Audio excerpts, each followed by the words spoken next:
¿Alguna vez te has preguntado qué es una constitución?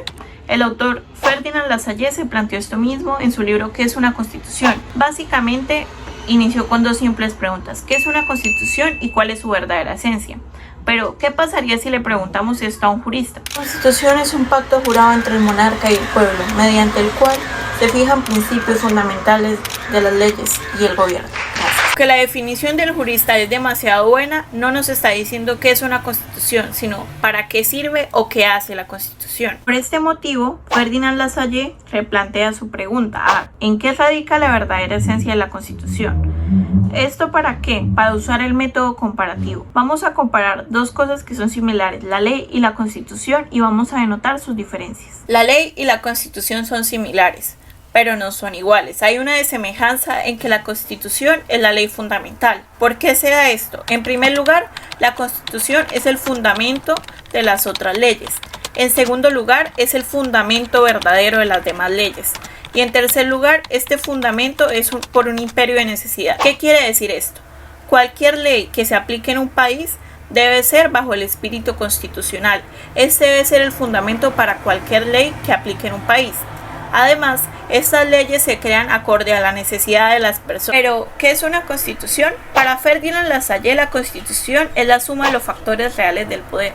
¿Y qué quiere decir esto? Vamos a ahondar en cada uno de los factores reales del poder para dar una respuesta a esta pregunta. El primer factor es la monarquía. ¿Qué quiere decir esto? Que puede que el pueblo no esté de acuerdo con una nueva ley, pero el monarca, al tener el poder del ejército y las armas, básicamente seguirá teniendo todo el poder de la nación. En segundo lugar, tenemos la aristocracia. No importaba que la población fuera mayor, bastaba con unos cuantos nobles que tuvieran influencia sobre el rey, sobre el ejército y sobre sus armas para crear leyes a su favor. En tercer lugar, tenemos la gran burguesía. Esto eran los industriales y los comerciantes con gran poder adquisitivo. Aunque el rey o la nobleza trataran de quitarlos, no se podía, ya que la industria no se podía desenvolver en un entorno gremial como en la época medieval. El cuarto factor es la conciencia colectiva y la cultura general. Este factor es creado por los ciudadanos, ya que incluye todo lo que es como costumbres, moral, lo social y las tradiciones, pues las leyes no deben ir en contra de lo que es socialmente aceptado. La pequeña burguesía y la clase obrera, estos no tenían ningún tipo de poder, eran el resto de la población. Pero ¿para qué necesitamos estos factores? Primero, son una guía para formular la Constitución y las leyes. En segundo lugar, cubren necesidades tanto sociales, políticas y económicas que se estén necesitando en ese momento, ya que la Constitución tiene que ser cambiante, no puede seguir perdurando una misma Constitución, ella debe adaptarse acorde a las necesidades que tiene el pueblo. ¿Dónde se origina el hecho de redactar constituciones por escrito? Podemos remitirnos al medioevo, en donde encontramos una constitución netamente feudal, dado que los señores feudales eran quienes tenían el poder en ese entonces. El príncipe necesitaba de su aprobación para poder generar nuevos impuestos, lo que hacía que necesitara de los señores feudales para poder generar nuevos impuestos. Este sería el contrapeso y lo que limitaría el poder del príncipe para evitar caer en una tiranía en la civilización que tenía la constitución feudal. A medida que la población crece y la industrialización y el proceso de producción aumenta, se cuenta con una nueva forma de poder. El príncipe ahora puede contar con un ejército que puede apoyarlo y que se muestra como una alternativa de poder a los señores feudales. Era prácticamente un monopolio de la época. Entonces es bueno tener una constitución escrita. Lo importante de las constituciones no es la forma en la que están escritas, sino que se sirvan de contrapeso contra el poder que quieren regular. En este caso, una constitución necesita ser efectiva y ajustarse a la realidad social de la civilización que quiere regular. En el caso de la Revolución de 1848, los civiles ganan esta guerra contra el ejército del rey, pero hubo ciertos aspectos de cosas que no se realizaron. ¿Qué debía realizarse después de la revolución? Debía regularse el tiempo de permanencia mínima de los soldados en el ejército del rey a 6 meses. ¿Para qué hacían esto? Para que los soldados no sirvieran solo al rey, sino que sirvieran a la nación. Nada de esto se hizo. Por lo tanto, el poder que tenía el rey con su ejército de sublevar a la civilización aumentó cada vez más. Entonces, de nada servía tener una constitución que fuese escrita si no iba a regular y no iba a servir como contrapeso para regular las decisiones del rey. ¿Cuáles fueron las consecuencias de esto? No hubo forma de que el ejército se convirtiera de manera efectiva en un instrumento de la nación y no un instrumento del monarca. Entonces, al reformarse la constitución sin modificar este tipo de participación del ejército, no fue una constitución tan efectiva, ya que no se le pudo disminuir el poder al rey, que es la esencia misma de la constitución. En el último capítulo de la Conferencia de Lasalle en abril de 1862, llamada Conclusiones Prácticas, Lasalle expresaba que los problemas constitucionales no son problemas de derecho, sino de poder. Lasalle afirmó que su conferencia se dio en torno al ejército por dos razones. La primera fue que el tiempo no le dio para más. La segunda es que el ejército constituye el más importante y decisivo de todos los resortes del poder organizado. Lasalle les comunicó a sus asistentes que cuando tengan que volver a darse una constitución, asimismo no sea solo firmar la hoja de papel, sino que no pueden dejar intactos las fuerzas reales del país. La segunda conferencia sobre problemas constitucionales de noviembre de 1862 nos da a entender que es necesario distinguir entre constituciones reales y constituciones escritas. Es importante destacar que una verdadera constitución reside únicamente en los factores reales y efectivos del poder. Sin embargo, los problemas constitucionales no son originariamente en problemas jurídicos, sino de cuestiones de poder.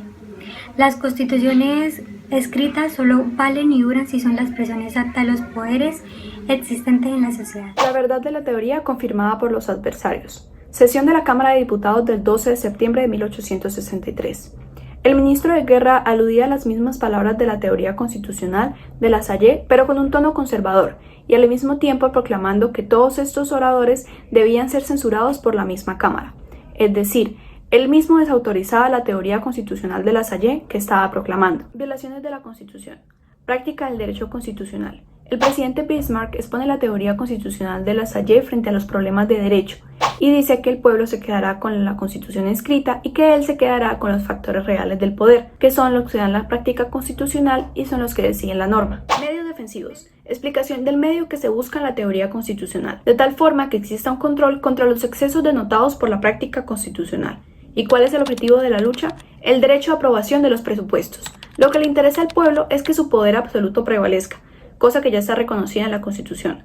Específicamente que sus diputados autoricen los nuevos presupuestos que han de regir. ¿Y cómo se logra esto? Para dar respuesta a lo anterior, se exponen los recursos que no servirían para alcanzar este fin. La denegación de impuestos. La Cámara de Diputados no apelaría a esta acción, y si así fuese sería poco viable e impotente, pues en Prusia el poder reside en el rey, el cual no necesita autorización para imponer los impuestos. Entonces, ¿qué nos queda? Proclamar la realidad de lo que es.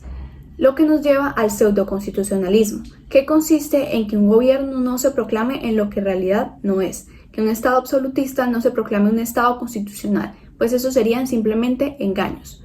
Y no hay recurso más absoluto e infalible que poner al descubierto las mentiras. Básicamente esto se logra destruyendo la apariencia, que la Cámara proclame lo que ya es, que desautorice el ejército de Prusia, cosa que el rey desacataría, dejando al descubierto que no es una constitución real. De ser esto así, la Cámara podría suspender sus encuentros hasta que el gobierno acate las medidas, dejando al gobierno entre resistir o acatar. Lasalle afirma que la Cámara tiene un recurso infalible a la resistencia del gobierno.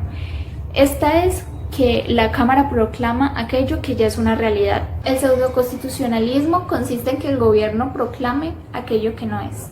Consiste en un Estado que es absolutista se haga pasar por un Estado constitucional. Básicamente consiste en engaños y mentiras. En el título, Obligad a quitarse la careta, Lasalle decía que no existe otro recurso absoluto e infalible que no sea poner al descubierto el engaño, que el procedimiento es muy sencillo. Hay que mostrarle al pueblo tal y cual es el gobierno, para que éste tenga que obligarse a quitarse el velo de la hipocresía, presentándose formalmente ante el país y ante el mundo como en lo que en realidad es. Un gobierno absolutista. Lasalle decía que se vería arrastrada la burguesía hacia una lucha que terminaría minando los cimientos de su gobierno. Sería una gran conspiración de la sociedad para el gobierno y a este no le quedaría de otra más que echarse a la retirada. Proclamar en forma abierta la realidad de las cosas es el arma política más poderosa que existe. Cualquier acción política consiste en eso. Consiste en maquillar cobardemente la realidad. En el título Gobierno y Pueblo, el político se asemeja al naturalista, el cual ha de observar y contemplar las cosas tal y como son, sin perder de vista ni una sola de sus fuerzas activas integradas. El antagonismo entre un país y otro es un fuerte que no debe dejarse a un lado, ya que este permite a los países desarrollarse internamente. La situación financiera es para que pongan su mirada desde el exterior al interior de lo que era la nación de Prusia. En 1841, contando con un presupuesto nacional de 55 millones, pasa a 1863 a contar con un presupuesto de casi el triple, siendo 144 millones. Para que un gobierno lleve así el rumbo de su nación, debe tener la venia de todo su país. Como último título, llamado El pasado, Lasalle hace alusión a los bolcheviques en Tui, que seguían un sistema que consistía nada más en proclamar lo que no era, sabiendo que para llegar a cualquier triunfo en la vida y en la historia había que hacerlo trabajando y sembrando siempre la verdad. Nada de pactos. Lasalle finaliza su obra con el consejo de que no se deben acordar pactos, acuerdos, intercambios entre el Parlamento y el gobierno, ya que este es tan astuto e inteligente que abusará de la confianza consiguiendo restaurarse en el poder mucho más fuerte. El pseudoconstitucionalismo es peor que el absolutismo puro y duro, pues la apariencia corrompe todo el sistema para no recaer en las falacias del gobierno.